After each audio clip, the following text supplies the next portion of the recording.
In May 1916, two men sat down with a map of the Middle East and drew a line across it. One was British, one was French. Neither had ever lived in the region. Neither spoke Arabic, and the line they drew, agreed in secret, would become one of the most consequential acts of the 20th century. It would help create Iraq, Syria, Lebanon, and Jordan. It would plant the seeds of conflicts that are still not over.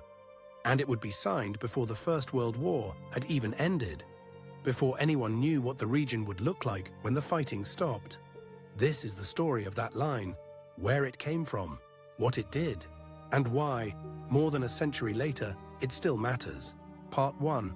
The World Before the Line. To understand the Sykes-Picot Agreement, you have to understand what it was dividing. In 1914, the lands we now call Syria, Iraq, Lebanon, Jordan, Israel, and Palestine did not exist as countries. They were provinces of the Ottoman Empire, a vast, multi-ethnic, multi-religious state that had governed this part of the world for over 400 years. The Ottoman Empire was old. By 1914, it was also sick. A century of military defeats, territorial losses, and internal revolts had reduced what was once called the Sublime Porte to something European powers called the sick man of Europe. And when the First World War began, the Ottomans made a fateful choice. They sided with Germany. That decision put Britain and France at war with the empire that controlled one of the most strategically important regions on Earth. And both powers immediately began thinking about what would happen when the war was over. Not if the Ottomans lost. When? Part 2. The Two Men and Their Map. Sir Mark Sykes was a British diplomat and Conservative MP. He was 36 years old, energetic, confident, and had travelled extensively in the Ottoman provinces. He believed he understood the region. Many who worked with him thought he was brilliant. Others thought he was reckless. François Georges-Picot was a French diplomat, the former consul general in Beirut.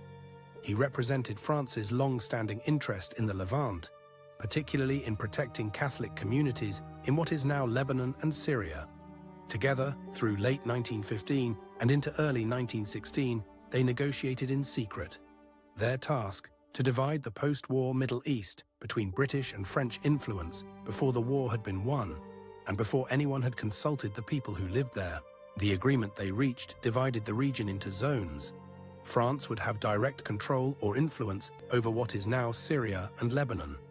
Britain would control Iraq and have influence over Jordan and the area around Haifa. Palestine would be under some form of international administration. The line between the British and French zones ran roughly from just north of Mosul, westward to the Mediterranean coast near Acre. It was drawn not around ethnic communities, not around religious populations, not even around geographic features. It was drawn around what Britain and France each wanted. Part 3. The promises that contradicted it. Here is where the story becomes not just consequential, but actively dishonest. While Sykes and Picot were drawing their map, Britain was making promises to other parties, promises that directly contradicted what was being agreed in secret. In a series of letters between 1915 and 1916, the British High Commissioner in Egypt, Sir Henry McMahon, corresponded with Sharif Hussein of Mecca, the guardian of the Islamic holy cities and leader of the Arab tribes of the Hejaz. McMahon indicated, in language deliberately vague but understood by Hussein as a commitment, that Britain would support an independent Arab state after the war in exchange for an Arab revolt against the Ottomans. Hussein launched that revolt in 1916. Arab fighters, advised by figures including a young British officer named T.E. Lawrence of Arabia, fought and died on the understanding that they were fighting for their own future state. And in November 1917, Britain made a third separate commitment, the Balfour Declaration, in which the British government expressed support for the establishment of a national home for the Jewish people in Palestine. 3 sets of promises, 1 piece of land, and all 3 made while Sykes-Picot sat in a drawer undisclosed. Part 4. The Revelation and the Aftermath. The secret stayed secret until the Bolsheviks came to power in Russia in late 1917. The new Soviet government, eager to discredit the old imperial order, opened the diplomatic archives and published everything they found, including the Sykes-Picot Agreement. It was reprinted in newspapers across the Arab world. Hussein read it. T.E. Lawrence read it. The Arab leaders who had fought for Britain read it and understood for the first time the full extent of what they had been promised and what had been planned behind their backs. The post-war settlement modified Sykes-Picot but did not abandon its logic. Britain received a League of Nations mandate over Palestine, Transjordan, and Iraq. France received mandates over Syria and Lebanon. New countries were invented, borders drawn through deserts and mountains, with little regard for which tribal, ethnic, or religious communities lived where. Iraq was assembled from 3 distinct Ottoman provinces, a Kurdish north, a Sunni center, and a Shia south, and handed a Hashemite king imported from Arabia. Syria was separated from Lebanon. Transjordan was carved off from Palestine and given to another Hashemite prince as partial compensation for the promises made and broken to his family. Why this still matters. Look at a map of the modern Middle East, and you are largely looking at Sykes-Picot. The borders of Iraq, Syria, Lebanon, and Jordan all bear the fingerprints of that agreement.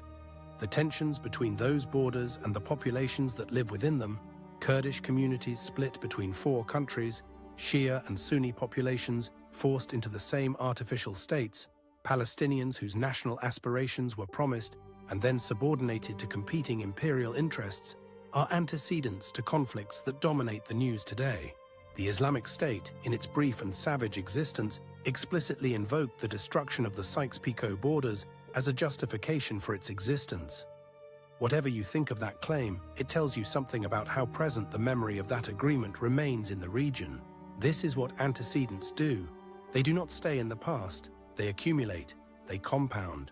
They surface decades and centuries later in forms that seem new but are not. 2 men drew a line on a map in 1916. They are both long dead. The line remains.